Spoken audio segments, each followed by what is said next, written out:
On va continuer maintenant avec une présentation de la gestion intégrée des eaux dans la législation fribourgeoise. Donc c'est Monsieur Ménel qui nous fait le plaisir de présenter ce sujet aujourd'hui. Ingénieur en environnement de l'EPFL, il a d'abord travaillé comme ingénieur et chef de projet en infrastructure, évacuation et épuration. Et depuis 2005, il est maintenant chef de la section protection des eaux au canton de Fribourg. Membre VSA depuis 2016, il est aussi syndic depuis peu. Donc il a plusieurs casquettes. Monsieur Ménel, c'est à vous. Merci beaucoup.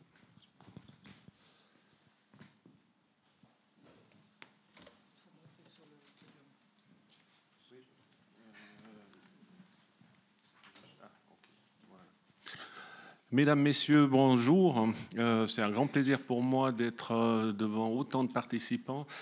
J'ai vu qu'il y avait une centaine de personnes, beaucoup de Vaudois. Je suis très content d'être devant vous. Donc, je suis moi-même originaire du canton de Vaud.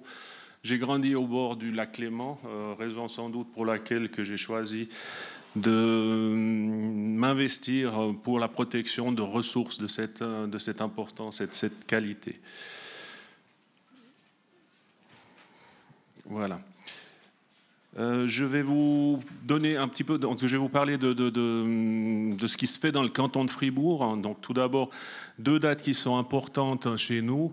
En 2009, donc une nouvelle loi a été approuvée par le Conseil d'État, donc une loi qui voulait effectivement faire dans le canton une gestion par bassin versant, une gestion globale des eaux.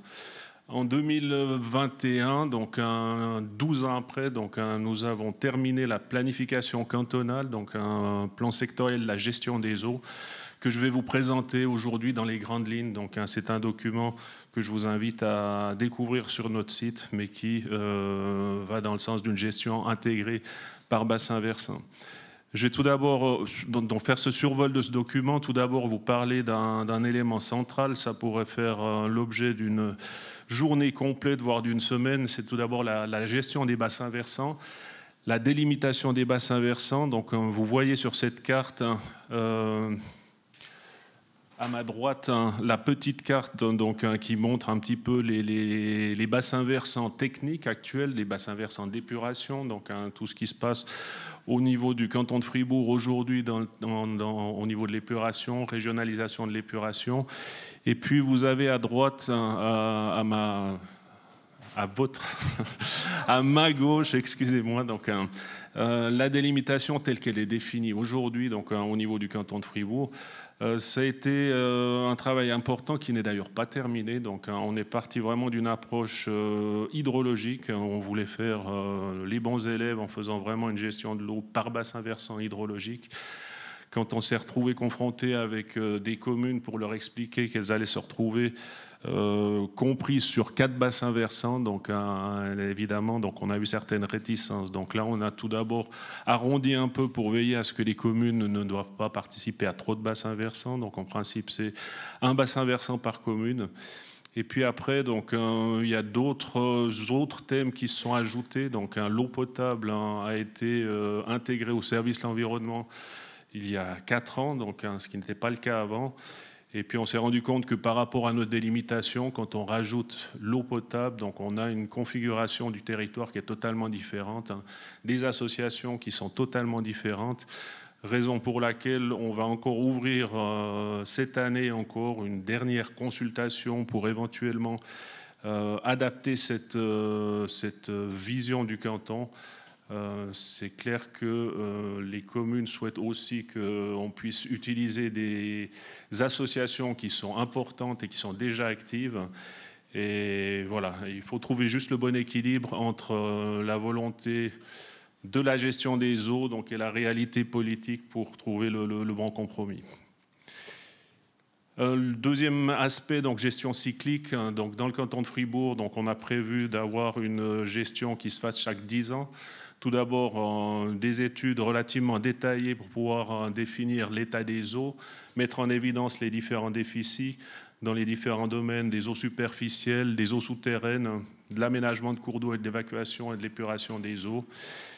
Et puis ensuite, donc, réalisation d'un plan sectoriel pour fixer les objectifs au niveau du canton Et après, donc, ces objectifs, ces mesures qui sont proposées dans ce plan sectoriel devront être appliquées par les communes. Les communes ont un délai de 5 ans pour faire cette concrétisation. Donc, et puis après, on recommence donc, avec ce cycle de 10 ans. Donc, on recommence jusqu'au jour où tout fonctionne correctement. Oui, ok. Vous m'entendez? Ok, d'accord.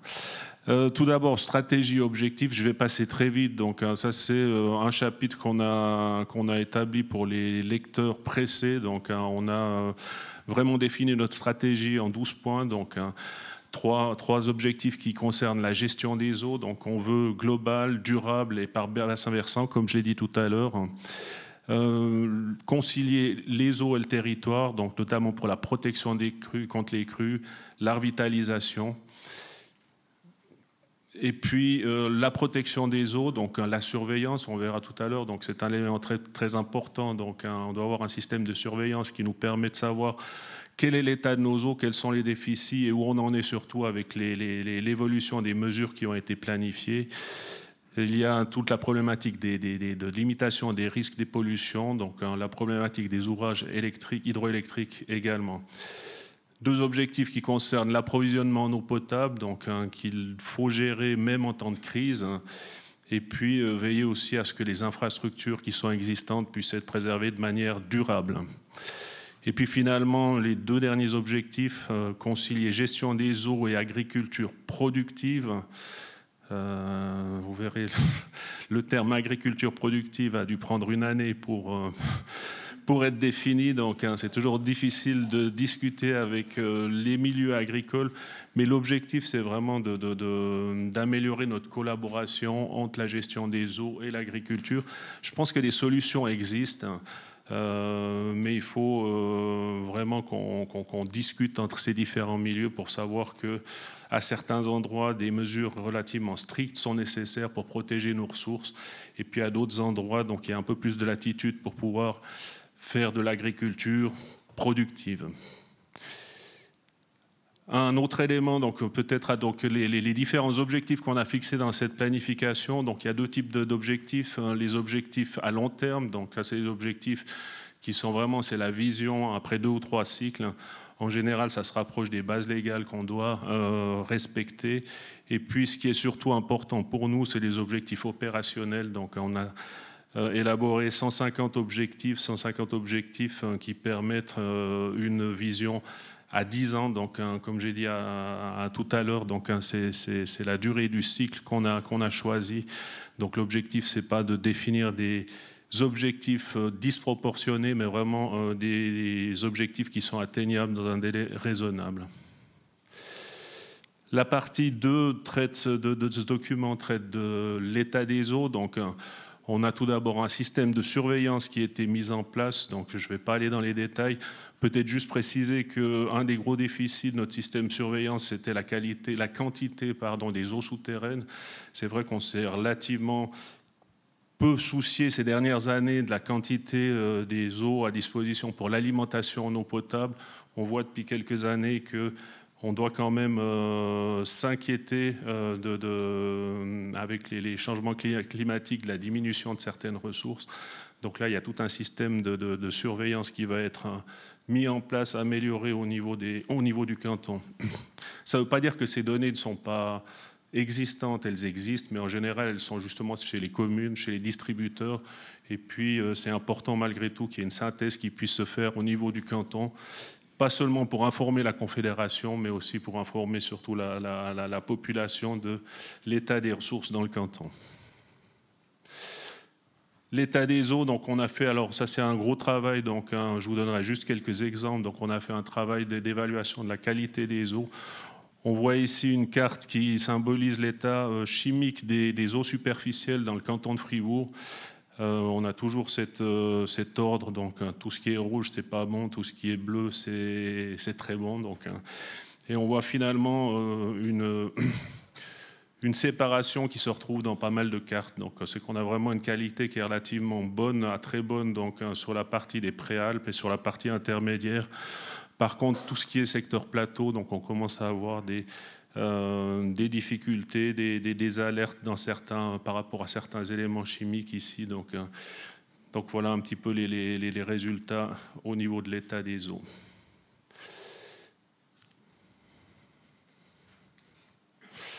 Eau souterraine, même constat. Donc on voit, ça c'est la problématique, ça c'est une carte qui est faite en lien avec les phytosanitaires. De nouveau, donc on a des détections de certaines substances qui sont faites toujours dans la même région, donc de la région de plateau, qui nécessitent vraiment des actions spécifiques à cet endroit du canton. Et puis finalement, donc, au niveau de l'écomorphologie des cours d'eau, donc, on a aussi un relevé complet qui a été fait. Donc, on voit qu'on a à peu près 60% des cours d'eau du canton qui sont dans un état naturel, proche de l'état naturel ou peu atteint. Donc, et puis le sol, donc, c'est des cours d'eau qui nécessitent différentes interventions qu'on planifie pour ces prochaines années. Voilà, on va passer aux principales mesures, donc très vite. Donc, alors j'ai rappelé tout à l'heure les 4 domaines qui ont été traités au niveau du PSGE. Donc, c'est les eaux superficielles, les eaux souterraines, l'aménagement et l'entretien de cours d'eau et l'évacuation et l'épuration des eaux. On a rajouté l'eau potable. Donc, c'est vrai que c'est un peu bizarre de la mettre à côté quand on parle de gestion des eaux. Mais ça, c'est une volonté, malheureusement, du canton au niveau politique en 2009. C'était de vraiment séparer l'eau potable du reste, étant donné que l'eau potable repose sur des bases légales qui sont assez différentes au niveau fédéral. Il y a eu la volonté de séparer ce domaine. Dans l'intervalle, donc il y a 4-5 ans, finalement, il y a eu un retour de situation. Donc ce domaine a été intégré dans le cahier des charges du service de l'environnement. Donc ça veut dire qu'on se retrouve maintenant avec 2 domaines, la gestion globale des eaux qui fait partie d'une loi, l'eau potable qui fait partie d'une autre loi. C'est un tout petit peu désagréable, mais je pense que dans le cadre du cycle en cours, on va vraisemblablement fusionner eau potable avec gestion globale des eaux, mais ça va nécessiter des travaux législatifs, des travaux relativement importants. Un plan sectoriel des infrastructures d'eau potable est d'ailleurs en préparation, en finalisation, donc il sera en principe publié cette année. On l'a construit comme un volet complémentaire du plan sectoriel de gestion des eaux. Ça nous permettra d'avoir une vision qui soit aussi complète que possible de la gestion globale des eaux. Voilà, alors eau potable, j'en ai parlé, le PSIO qui est en cours de réalisation. Cette illustration, donc, pour montrer un petit peu la situation du canton, donc, vous avez ces ronds, donc c'est vraiment les captages stratégiques du canton. On a environ 10 captages stratégiques qui permettent l'alimentation de 70% des besoins du canton en eau ces prochaines années.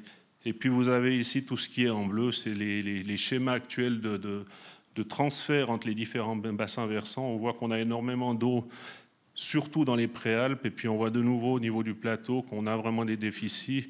Heureusement, il y a déjà pas mal d'interconnexions qui permettent de régulariser cette situation.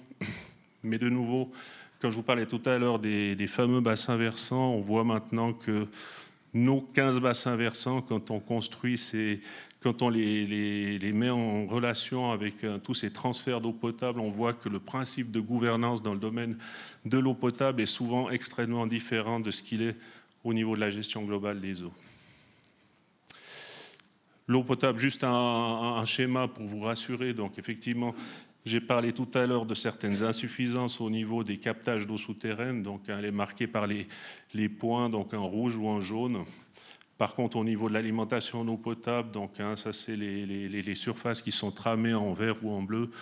Évidemment que l'alimentation en eau potable est toujours de qualité satisfaisante, donc certaines eaux doivent être traitées, certaines eaux sont mélangées, mais finalement ce qui sort du robinet, c'est toujours actuellement encore de qualité largement suffisante. Il est lourd.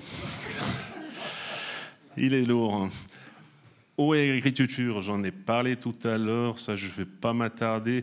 Je vais plutôt juste survoler maintenant les principaux objectifs qui ont été fixés dans les 4 domaines. Tout d'abord, l'aménagement et l'entretien des cours d'eau et des lacs. Donc là, l'objectif, c'était dans un premier temps surtout de veiller au maintien de la valeur donc, et du bon état de fonctionnement de tous les ouvrages de protection qui sont existants, de veiller à ce que toutes les cartes de danger soient mises à jour, complétées et rendues accessibles au grand public.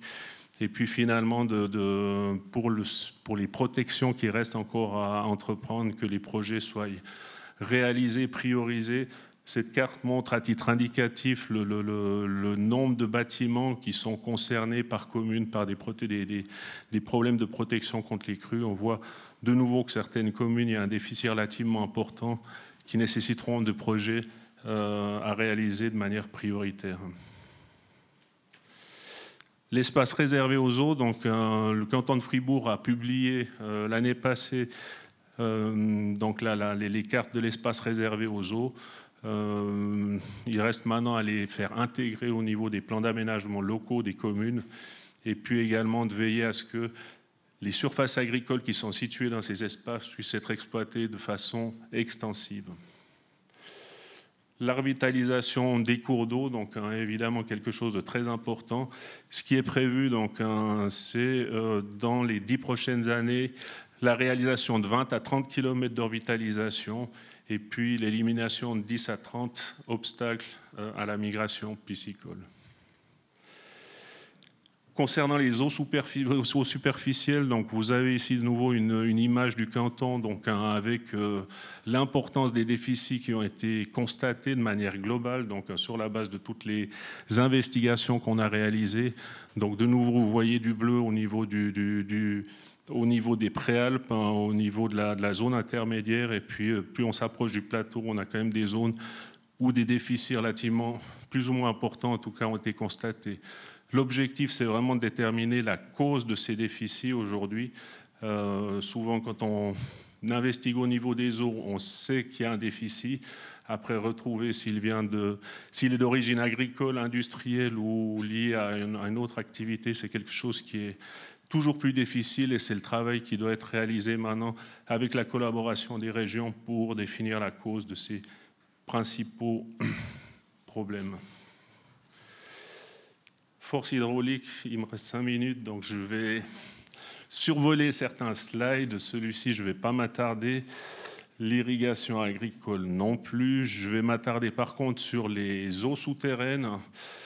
La protection des eaux souterraines, donc j'ai dit tout à l'heure, donc on a vraiment fait différentes catégories au niveau du canton. On a les captages stratégiques, c'est vraiment des captages essentiels, donc non remplaçables. On a ensuite défini des captages importants. En général, c'est des captages donc, qui ont un certain débit et puis qui sont utilisés par plusieurs communes. Et puis l'objectif du canton, c'est vraiment de veiller à la protection de ces captages en priorité. Ça ne veut pas dire qu'on ne s'occupe pas du reste, donc, mais c'est vraiment d'avoir en priorité des actions qui soient menées jusqu'au bout et de manière prioritaire pour ces captages stratégiques et importants. Vous avez ici l'image c'est les zones de protection. Donc on voit que pour les captages stratégiques et importants, la situation elle est satisfaisante. Donc la plupart des captages stratégiques et importants ont des zones de protection qui sont légalisées. On a encore un certain travail à faire pour certains d'entre eux. Donc ça, c'est quelque chose qui est prioritaire. La carte suivante est un tout petit peu moins encourageante. Donc c'est les conflits qu'on trouve dans les zones de protection. Donc alors on voit qu'il y a énormément de conflits un petit peu dans tous les captages. C'est pas une situation catastrophique. Certains conflits le risque lié à certains conflits est relativement peu important. L'important, par contre, c'est de pouvoir planifier la résolution de ces conflits. Donc là, on est en contact avec tous les distributeurs, avec les communes concernées, pour avoir une planification qui se fasse et puis qui dise quelles mesures seront prises ces prochaines années pour adapter certaines activités, voire supprimer certaines activités. L'objectif, c'est vraiment qu'on ait cette planification de manière prioritaire. Prélèvement d'eau souterraine, je passerai. Évacuation et épuration des eaux. Donc ça, c'est la situation des steppes dans le canton. On a 25 stations d'épuration dans le canton. On voit en fonction des couleurs l'impact que ces stations d'épuration ont sur les différents milieux récepteurs. Alors, ce qui est vert, c'est en principe positif. Ce qui est rouge, c'est là où des actions prioritaires doivent être menées. Ce qui est prévu au niveau du canton, c'est une régionalisation de l'épuration. Donc, on va travailler avec 11 stations d'épuration dorénavant. 14 seront supprimées. Sur les 11 stations d'épuration qui seront transformées ou mises en place d'ici à 2040, 9 traiteront les micropolluants, et ce qui veut dire que 90 à 95% de la population bénéficieront avec ce biais du traitement des micropolluants. Donc du côté de l'épuration, on a une situation qui est relativement favorable pour ces prochaines années. Évacuation en milieu urbain, je m'attarderai juste parce que là, c'est aussi un des objectifs principaux, c'est de mettre à jour toutes les planifications générales qui ont été faites au niveau des communes. On est, je crois, comme dans le canton de Vaud, à un stade où beaucoup de PG ont été réalisés il y a de nombreuses années. Les PG doivent être aujourd'hui mis à jour. Donc l'objectif, la volonté, c'est vraiment de le faire à nouveau par région et puis de les faire aussi de manière coordonnée avec la régionalisation de l'épuration. L'idée, ce n'est pas de refaire la totalité des PG, mais c'est vraiment de s'axer sur des modules qui permettent de réaliser ces régionalisations de manière aussi efficiente que possible. Voilà, j'attends le billet 1 minute. Il est passé, voilà. Donc, je vais passer aussi peut-être juste très vite. Donc, dans les annexes, je vous invite vraiment à lire ce document. Vous trouverez dans les annexes la liste des objectifs de planification avec leur ordre de priorité. Juste ce schéma qui est intéressant pour montrer qu'on a aussi progressé au niveau de l'organisation interne, au niveau du service de l'environnement. Vous voyez un petit peu en tête de colonne tous les services qui sont concernés par la gestion de l'eau. Donc, on voit qu'il y en a une quantité phénoménale, ce qui ne simplifie pas les choses. Donc, dans l'intervalle, plusieurs adaptations ont été faites. La section qui s'occupe de l'aménagement et la correction de cours d'eau a été intégrée au SEN dans un premier temps. L'eau potable a été également intégrée au SEN. Et puis finalement, donc, on a la section climat aussi qui a été créée et qui s'est installée au SEN et qui nous permet vraiment d'avoir une vision globale, aussi globale que possible. En tout cas, il reste encore beaucoup d'acteurs externes, donc, mais les principaux acteurs sont dans la même colonne, ce qui est appréciable. Voilà. J'en ai terminé pour ma présentation. Je vous remercie pour votre attention et je tiens à disposition pour toutes les questions.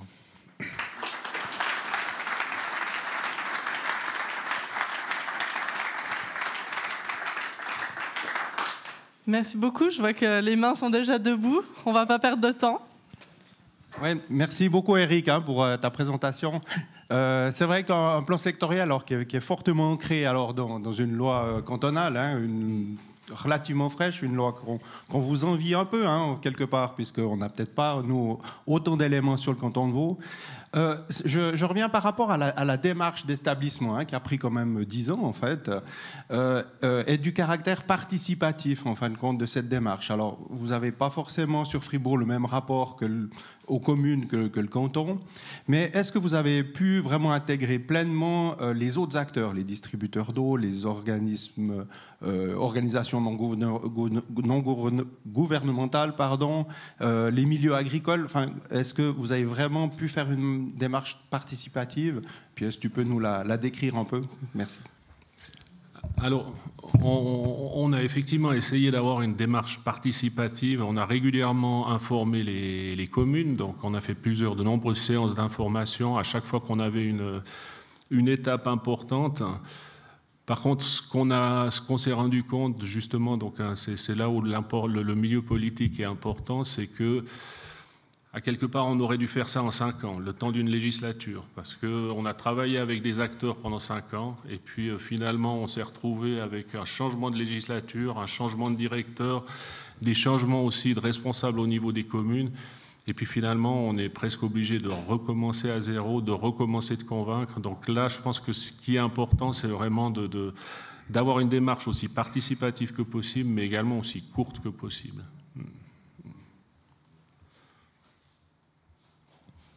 Merci beaucoup. D'autres questions?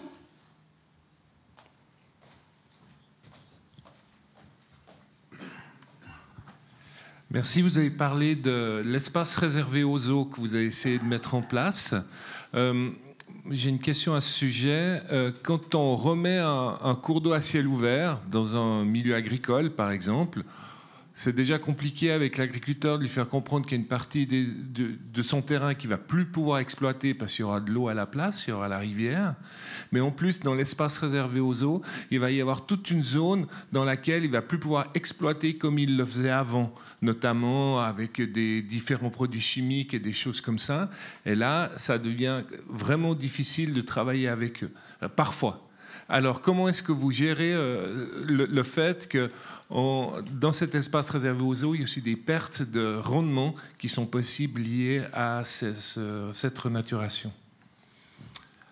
Alors, donc, comme je l'ai dit, on a communiqué l'année passée la carte de l'espace réservé aux eaux. Donc, je crois que de nouveau, donc on a mis 6 mois à préparer la communication. Pour nous, ce qui est important maintenant, c'est alors effectivement de définir quelles sont les contraintes et les exigences, notamment au milieu de l'agriculture. Donc, et puis c'est aussi de pouvoir, et ça c'est pas notre service qui le fait, mais on travaille en collaboration avec Grangeneuve, qui est le service de l'agriculture au niveau du canton de Fribourg. C'est de voir quelles sont les possibilités de subventions éventuellement donc, pour pouvoir continuer à exploiter dans l'espace réservé aux eaux. Alors je vais pas vous dire que ça compense tout, donc, mais je pense qu'une bonne partie peut être compensée si on trouve des bonnes solutions. Et là, il y a vraiment un gros travail d'information auprès des agriculteurs qui doit être fait par notre service, mais surtout par les services de l'agriculture qui nous accompagnent. Une autre question au fond. Bonjour, Franck Chauzier, RBB.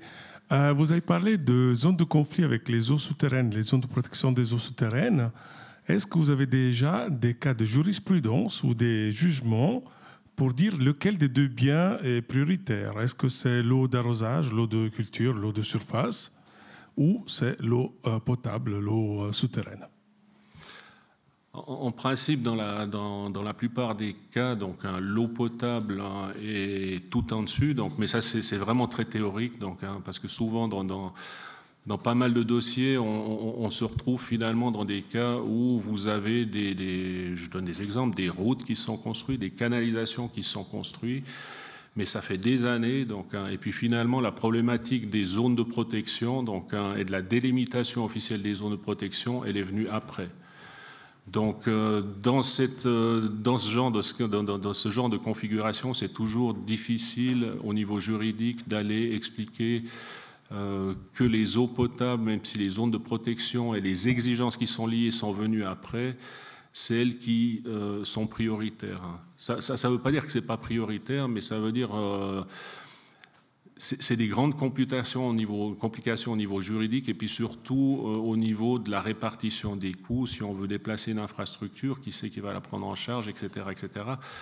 Donc c'est pour ça qu'on a mis l'accent sur ces procédures. C'est que souvent, les distributeurs et les communes étaient un petit peu découragés par la longueur de ces procédures. Donc, raison pour laquelle le canton a souhaité vraiment les accompagner dans ces démarches pour trouver des solutions aussi bonne que possible dans chaque cas. Donc. Mais ça peut parfois conduire à l'abandon d'un captage aussi. Encore une ou deux questions, peut-être devant, je crois. Je vais m'arrêter en chemin. Merci. Une question sur l'organisation de la gouvernance par rapport au fractionnement en région, par rapport au bassin versant. Est-ce qu'il y a des décisions contraignantes qui peuvent être prises à l'échelle de ces bassins versants, ou alors c'est juste plutôt des périmètres dans lesquels s'organise la planification? Alors, l'objectif de la gestion par bassin versant, c'est aussi de trouver le bon équilibre, donc d'avoir quand même des bassins versants qui sont suffisamment grands pour qu'il y ait une certaine professionnalisation aussi qui puisse s'installer à futur. Aujourd'hui, on a de multiples communes qui sont en face de nous, qui s'occupent d'épuration, qui s'occupent d'autres domaines de l'eau, et puis souvent, vous avez pas toujours vous avez des gens de très bonne volonté, donc, mais qui n'ont pas toujours la formation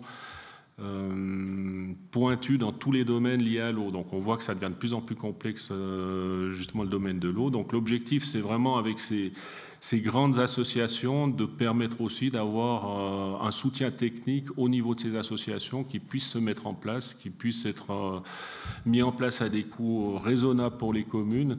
Et après, l'objectif, c'est vraiment de travailler avec ces associations. Alors, ce n'est pas demain, mais c'est, je dirais, donc, d'ici 5 à 10 ans, comme de véritables partenaires. Donc il faut les créer, il faut qu'ils se professionnalisent. Donc, alors, ça ne veut pas dire qu'ils seront autonomes, de loin pas. Donc, le canton aura toujours, évidemment, son rôle de surveillance générale. Donc, mais si vous avez des partenaires qui sont beaucoup mieux équipés en termes de ressources, on pourra avoir un rôle plus de partenaire à partenaire.